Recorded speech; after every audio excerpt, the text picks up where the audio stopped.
나는 전능하신 아버지 하나님, 천지의 창조주를 믿습니다. 나는 그의 유일하신 아들, 우리 주 예수 그리스도를 믿습니다.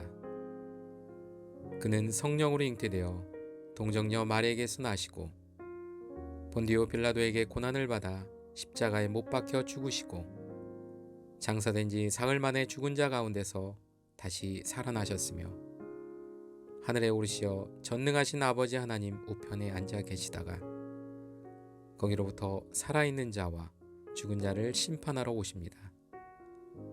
나는 성령을 믿으며 거룩한 공교회와 성도의 교제와 죄를 용서받는 것과 몸의 부활과 영생을 믿습니다. 아멘.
하나님 아버지, 오늘도 우리 중고등부를 예배로 불러주셔서 감사합니다.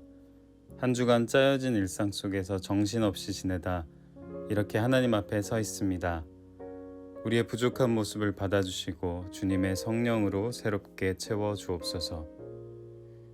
예배로 나오며 우리가 가진 연약함과 깊은 죄의 모습을 주님께 내어놓습니다. 하나님께 무관심하고 하나님 나라의 가치로 살지 못했던 모습을 돌이키시고 하나님의 형상으로 회복하여 주옵소서. 각자의 고민을 가지고 살아가는 우리 친구들에게 주님께서 가장 가까운 친구가 되어주셔서 공부와 진로 문제, 가정의 어려움, 친구와 부모님 관계에서 막막함과 답답함을 경험하지 않도록 지켜주옵소서. 오늘 김준수 목사님 하나님의 말씀을 선포할 때 잠들어 있던 우리의 영혼이 깨어나게 하시고 닫혔던 눈과 귀가 열려서 하나님을 경험하게 하옵소서. 우리에게 새 힘을 주시는 예수님의 이름으로 기도합니다. 아멘.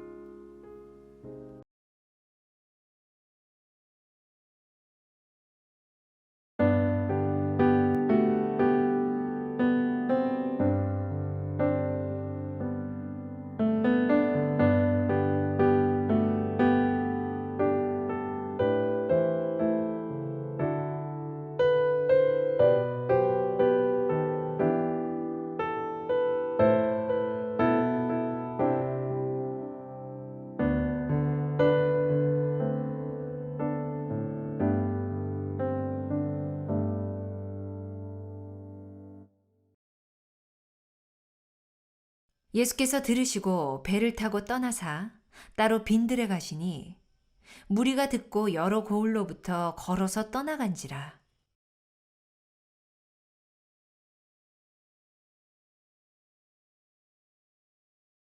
저녁이 되매 제자들이 나와 이르되 이곳은 빈들이요 때도 이미 저물었으니 무리를 보내어 마을에 들어가 먹을 것을 사 먹게 하소서. 예수께서 이르시되 갈 것 없다. 너희가 먹을 것을 주라. 제자들이 이르되 여기 우리에게 있는 것은 떡 5개와 물고기 2마리 뿐이니이다. 이르시되 그것을 내게 가져오라 하시고 무리를 명하여 잔디 위에 앉히시고 떡 5개와 물고기 2마리를 가지사 하늘을 우러러 축사하시고 떡을 떼어 제자들에게 주시매 제자들이 무리에게 주니 다 배불리 먹고 남은 조각을 12바구니에 차게 거두었으며 먹은 사람은 여자와 어린이 외에 5,000명이나 되었더라.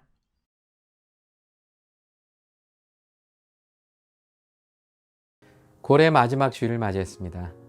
가족, 친지들과 함께 즐거운 추석을 보내고 새로운 마음으로 예배의 자리에 함께한 여러분 모두를 축복하고 환영합니다. 이제 중간고사를 준비하는 친구들도 있을 테고 대학 입시를 앞둔 우리 고3 수험생들과 정든학교를 뒤로하고 고등학교 진학을 앞둔 우리 중3 친구들도 있을 텐데요. 주님께서 지혜와 용기 주시고 건강과 집중력 주셔서 이 가을처럼 풍성한 열매를 맺는 올 가을과 겨울을 맞이했으면 좋겠습니다. 지난주에 이어 오늘은 기적을 베푸신 예수님의 2번째 이야기를 여러분들과 함께 나누려 합니다. 오늘 말씀은 많은 군중들에게 오병이어의 기적을 베푸신 예수님의 이야기입니다. 오병이어의 기적은 아마도 여러분들에게 매우 친숙한 성경 말씀 가운데 하나일 겁니다. 체험이 필요한 삶의 자리에서 여러분 모두가 거룩한 은혜를 베푸시는 예수님을 만나기를 기대하며 말씀을 시작합니다. 예수님은 세례 요한의 죽음을 들으시고 배를 타고 떠나셨습니다. 그 배에서 내리신 예수님은 빈들로 가셨다고 하는데요. 예수님의 이야기를 들은 많은 사람들이 예수님을 다시 쫓아가기에 이르렀습니다. 예수님께서는 이 무리를 보시고 불쌍히 여겨 그들 중에 있는 병자를 고쳐주셨다고 성경은 기록하고 있습니다. 사랑과 연민의 마음인 긍휼의 마음으로 사람들을 대해주셨음을 알 수가 있죠. 예수님께서 빈들로 가신 이유는 예수님을 세례 요한이 다시 태어난 것으로 생각하는 헤롯 안디바의 위협에서 벗어나려는 그런 이유도 있었겠지만 예수님의 이야기를 듣고 계속해서 몰려드는 그 많은 사람들을 피해서 조금 한적한 곳에서 기도하고 휴식을 취하기 위함이 아니었을까 생각해 봅니다. 그러나 예수님은 몰려드는 그 많은 사람들을 불쌍히 여기셔서 결국에는 병자들을 치료해 주셨어요. 긍휼한 마음으로 사랑을 베푸시는 예수님을 여러분들도 꼭 만났으면 좋겠습니다. 이제 저녁이 되자 제자들에게 걱정거리가 생겼습니다. 때가 한참 지났는데 사람들이 집에 돌아가지 않고 계속해서 예수님과 함께 빈들에 머물러 있었기 때문이죠.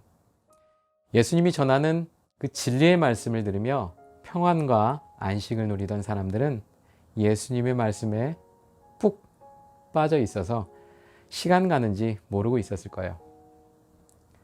지금 예수님과 그 많은 사람들이 머무는 곳을 마태복음에서는 빈들이라 기록하고 있는데 마가복음에서는 한적한 곳, 누가복음에서는 벳세다, 또 요한복음에서는 갈릴리 바다 건너편이라고 기록하고 있는데요. 이 빈들은 갈릴리 근처에 벳세다라고 이해할 때에 적어도 밤이 되기 전에 사람들을 마을로 보내면 먹을 것을 구할 수 있을 거라고 제자들은 생각했던 것 같습니다. 그래서 제자들은 예수님께 말씀드렸죠. 그런데 예수님은 제자들에게 너희가 먹을 것을 주라고 하셨어요. 물론 제자들에게는 그 많은 사람들에게 나누어 줄 음식이 없었습니다. 과연 예수님이 이 상황을 모르고 말씀하셨던 걸까요? 예수님은 우리의 필요를 너무나 잘 아시고 풍성하게 채워주시는 분입니다. 예수님께서는 영적으로 또 육체적으로 우리의 필요를 채워주시고 우리의 삶을 회복하고 구원하여 주시기 위해 낮은 모습으로 우리에게 오셨습니다. 예수님은 제자들 역시 영적으로 또 육체적으로 굶주려 있는 사람들을 돌아보고 예수님과 같이 그 필요를 채워주는 역할을 하기 원하셨던 거예요. 그런데 아무것도 갖고 있지 않았던 그 제자들에게 먹을 것을 주라고 하는 예수님의 이 말씀을 과연 어떻게 받아들여야 할까요? 오병이의 기적은 4복음서라고 하죠. 마태, 마가, 누가, 요한복음에 모두 기록되어 있어요. 그런데 지금부터는 요한복음의 내용을 참고로 하여 말씀을 전하려고 해요. 그리고 목사님이 신학대학원에 재학 중일 때에 채플에서 큰 은혜와 감동이 되었던 설교가 있었는데요. 교수님이자 목사님의 설교 그 말씀을 그대로 인용하여 여러분들에게 들려드리려 합니다. 요한복음 6장 5절에서 10절 말씀을 읽겠습니다. 예수께서 눈을 들어 큰 무리가 자기에게로 오는 것을 보시고 빌립에게 이르시되 우리가 어디서 떡을 사서 이 사람들을 먹이겠느냐 하시니 이렇게 말씀하심은 친히 어떻게 하실지를 아시고 빌립을 시험하고자 하심이라. 빌립이 대답하되 각 사람으로 조금씩 받게 할지라도 200데나리온의 떡이 부족하리이다. 제자 중 하나 곧 시몬 베드로의 형제 안드레가 예수께 여짜오되 여기 한 아이가 있어 보리떡 5개와 물고기 2마리를 가지고 있나이다. 그러나 이것이 이 많은 사람에게 얼마나 되겠사옵나이까. 예수께서 이르시되 이 사람들로 앉게 하라 하시니 그곳에 잔디가 많은지라 사람들이 앉으니 수가 5,000명쯤 되더라. 사실 오늘 말씀의 시작은 부족함입니다. 오늘 말씀의 배경이 되는 빈들이 바로 부족함의 자리이지요. 예수님을 따랐던 사람들에게는 배고픔의 자리, 그리고 제자들에게는 아무것도 할 수 없는 한계와 또 무기력함을 깨닫는 좌절의 장소였습니다. 그런데 예수님께서는 그 빈들을 천국의 식탁으로 바꾸셨어요. 배고픔을 배부름으로, 낙심을 기쁨으로, 무능함을 전능함으로 그렇게 바꾸신 주님의 놀라운 은혜. 이런 은혜가 여러분들의 삶 가운데에도 늘 함께하기를 바랍니다. 사실 부족함이라고 하는 것은 주님이 일하시는 자리입니다. 그래서 부족함이 많아 보이는 인생은 오히려 주님이 역사하실 여지가 많은 인생이 됩니다. 성경에는 오병이어의 기적 외에도 많은 비유와 기적의 이야기가 담겨 있습니다. 제가 여러분에게 성경에 기록된 기적을 믿는지 묻는다면 우리 안에 웅크리고 있던 빌립이 그리고 안드레가 살며시 고개를 든다고 목사님은 말씀하셨어요. 나의 능력과 경험으로 과연 무엇을 할 수 있을까? 제가 다시 한번 여러분에게 물어보겠습니다. 여러분은 성경에 기록된 기적과 같은 이야기를 듣게 될 때 어떤 생각이 드나요? 이런 이야기가 의심 없이 믿어지나요? 아니면 혹시 이상한 이야기처럼 들려지나요? 만일 그렇다면 우리 안에 안드레 그리고 빌립이 있어서 그렇다고 목사님은 말씀해 주셨어요. 내가 생각할 때 절대 안 된다. 나의 수준, 나의 능력과 지혜에 갇혀 있는 그 하나님이 아니라 내 생각보다 크고 높으신 그 하나님. 그 하나님을 삶 가운데서 만나게 되는 여러분이 되기를 축복합니다. 목사님은 이 놀라운 이야기의 시작이 바로 작은 것에서 비롯되었다고 말씀하셨어요. 요한복음 6장 9절 말씀을 힘을 내어 우리 함께 읽도록 하겠습니다. 여기 한 아이가 있어 보리떡 5개와 물고기 2마리를 가지고 있나이다. 그것이 이 많은 사람에게 얼마나 되겠사옵나이까. 9절 말씀에 한 어린아이가 등장하는데 이 어린이는 아마도 줄인 배를 움켜쥐고 그가 가진 5개의 보리떡과 물고기 2마리를 드렸을 거예요. 그런데 정작 예수님의 제자 안드레는 어떻게 반응했나요? 순수한 그 아이의 마음도 보지 못했고 늘 함께했던 예수님의 능력을 생각하지 못했어요. 오히려 그것으로 그 많은 사람에게 얼마나 줄 수 있겠냐고, 더 솔직히 말하면 이까짓 걸로 뭘 할 수 있겠냐고 무시했죠. 이런 안드레를 우리는 우리의 삶 가운데 항상 만나게 된다고 목사님은 말씀하셨어요. 여러분은 지금 놀고 싶은 마음을 다 내려놓고 공부를 하고 있을 거예요. 물론 우리가 지금은 함께 모여서 예배를 드릴 수 없지만 여러분은 그동안 시간과 마음을 들여서 찬양이나 또 기도를 준비하면서 주일을 준비했습니다.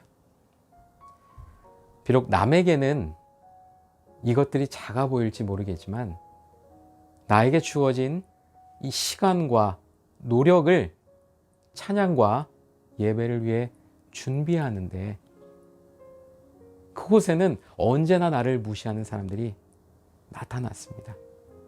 내가 뭔데, 내까짓 게 뭐라고. 사람들은 나의 능력, 그리고 겉으로 보여지는 나의 그 모습을 듣고 나의 그 모습을 보고 무시합니다. 하지만 주님은 그 마음을 받아주셔요. 그게 바로 은혜라고 목사님은 말씀하셨어요. 중등부, 우리 고등부 친구들, 어린아이가 물고기 2마리와 떡 5개를 들고 나왔을 때에 우리 예수님은 어떻게 반응하셨나요? 그대로 받으시고 축사한 후에 사람들에게 나누어 주셨어요. 물고기 2마리와 떡 5개 외에는 다른 어떤 것들을 만들어 사람들에게 나누어 주지 않았습니다. 이 아이가 가져온 오병이어 그대로 예수님께서 받으시고 5,000명을 먹이고도 남는 놀라운 역사를 만드셨어요. 예수님은 물고기 2마리 그리고 떡 5개가 없다고 해서 함께 있던 5,000명을 먹이지 못하는 그런 능력이 없는 분이 아닙니다. 그보다 더 놀라운 일들을 하실 수 있는 분이라는 것을 여러분들은 잘 알고 있어요. 그런데도 예수님은 어떻게 하셨나요? 예수님의 놀라운 역사의 그 이야기에 이 어린 아이를 초청하셨다고 목사님은 말씀하신 걸로 기억합니다. 사람들은 무시했을지 몰라요. 그 아이, 그가 가진 거, 그까짓 거, 그걸 가지고 뭘 할 수 있겠느냐고. 그러나 주님은 그것을 받으시고 놀라운 이야기의 주인공으로 이 아이를 불러주셨어요. 우리가 주님의 자녀라고 해서 또는 우리에게 어떤 특별한 능력이 있어서 우리가 무엇을 할 수 있는 것은 아닙니다. 여러분과 제가 없어도 주님은 놀라운 일들을 해나가실 수 있어요. 그런데도 주님은 어린 아이와 같이 여러분과 저를 지금도 계속되고 있는 주님의 이야기 속으로 초대하고 계십니다. 남에게 하찮아 보일지라도 우리의 순전한 마음, 그 마음을 있는 그대로 받아주시는 분이 바로 예수님입니다. 그 마음을 알아주시는 주님, 안드레와 빌립이 아니라 그 주님을 만나는 여러분들이 되기를 바랍니다. 나의 능력이 아니라 순전한 마음을 알아주시는 분이 주님이시고 바로 이것이 은혜라고 목사님은 말씀하셨어요. 여러분 참 공부 많이 하죠. 이 공부하면서 많이 힘들 거예요. 그런데 힘들게 느껴지는 그 순간이 계속되면 와, 나는 여기까지인가 이렇게 좌절하게 되는 순간과 마주할 때가 있을 거예요. 목사님은 이 자리에 그 순간에 한계의 자리라고 말씀하셨어요. 한계의 자리. 이제는 나아갈 수 없는 좌절의 자리. 바로 그 자리에 안드레와 빌립이 함께 할지 모른다고 말씀하셨어요. 그러나 반대로 그 자리가 여러분에게 새로운 도약이 일어나는 자리가 될 수 있다고도 하셨어요. 여러분 잘 아는 것처럼 영도의 물은 꽁꽁 얼어붙은 고체 상태이지만 단 1도를 더 품음으로써 그 상태가 변화되는 것을 알 수 있죠. 마찬가지로 이 물이 99도의 온도에서는 비록 끓기 시작하더라도 액체 상태로 존재하지만 단 1도를 더 얻게 됨으로써 1700배가 큰 그 기체가 되어서 하늘로 힘차게 올라갑니다. 지금 여러분의 자리는 어디인가요? 이런 질문을 던지면서 한계의 자리를 경험하라고 그 목사님은 말씀하셨습니다. 저 역시도 여러분 모두가 한계의 자리를 경험했으면 좋겠습니다. 빌립과 안드레처럼 그 한계의 지점에서 낙심하고 화를 내는 인생이 아니라 그 한계의 자리에서 주님의 은혜로 말미암아 여러분에게 새로운 도약, 변화가 일어나기를 바랍니다. 여러분 가운데 지금 그 한계의 자리, 또 견디기 어려운 한계의 시간에 와 있는 친구들이 있다면 여러분 안에 안드레. 여러분 안에 그 빌립을 내려놓고 우리가 성경에서 보았던 어린 아이와 같이 하라고 말씀하셨어요. 주님이 함께 일하실 거라고요. 목사님의 말씀처럼 저 역시도 빈들로 보이는 여러분의 그 한계의 자리가 바로 거룩한 변화와 도약의 자리가 되기를 축복하면서 오늘의 말씀을 마치려 합니다. 기도하겠습니다. 사랑의 하나님, 거룩한 주일을 맞아 우리의 일상을 내려놓게 하시고 하나님께 예배드리게 하심을 감사드립니다. 지극한 사랑으로 우리를 만나 주시고 우리의 모든 필요를 채워주시기 위한 생명의 양식이 되어주신 주님께 영광과 감사를 올려드립니다. 주님의 사랑을 기억하며 어린아이와 같이 순전한 마음으로 저희가 가진 모든 것을 기꺼이 내어놓을 수 있는 그 믿음을 허락하여 주옵소서. 우리는 빈들에 있는 무리와 같습니다. 가정과 교회에서, 학교와 사회에서 저희는 부족함과 마주합니다. 그 부족함의 자리, 결핍의 자리에서 매 순간 저희는 힘들어합니다. 그 결핍의 자리, 한계의 자리인 빈들에서 우리가 좌절하지 않게 하시고 사랑이신 주님의 은혜를 통해 거룩한 변화와 도약을 경험하는 우리 중등부, 고등부가 되게 하여 주옵소서. 연휴를 마치고 다시 학업과 삶의 자리로 향하는 우리 중고등부 친구들에게 새 마음과 새 영을 부어주셔서 주님께서 허락하신 꿈과 비전을 향해 힘차게 나아가게 하시고 대입과 또 진학 준비와 시험 준비에도 부족함이 없게 하옵소서. 사랑하는 선생님들의 삶의 자리에도 주님께서 늘 동행하여 주시고 힘주시기를 원하오며 존귀하신 예수님의 이름으로 기도드립니다. 아멘. 하늘에 계신 우리 아버지, 아버지의 이름을 거룩하게 하시며 아버지의 나라가 오게 하시며 아버지의 뜻이 하늘에서와 같이 땅에서도 이루어지게 하소서. 오늘 우리에게 일용할 양식을 주시고 우리가 우리에게 잘못한 사람을 용서하여 준 것 같이 우리 죄를 용서하여 주시고 우리를 시험에 빠지지 않게 하시고 악에서 구하소서. 나라와 권능과 영광이 영원히 아버지의 것입니다. 아멘.